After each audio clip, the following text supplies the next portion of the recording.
Napanaginipan kita kagabi kahit hindi ako tulog.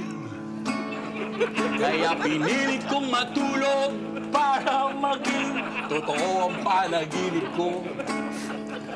Nagmamasyalo tayong dalawa nang biglang may mang-hold up sa atin.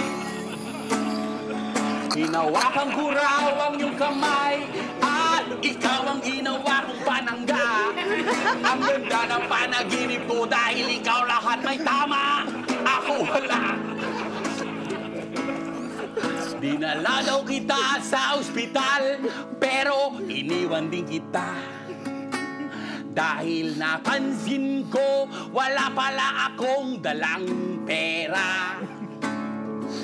Kaya nang bumalik ako, sabi ng mga doktor sa akin, buti bumalik ka pa, pare, patay na siya.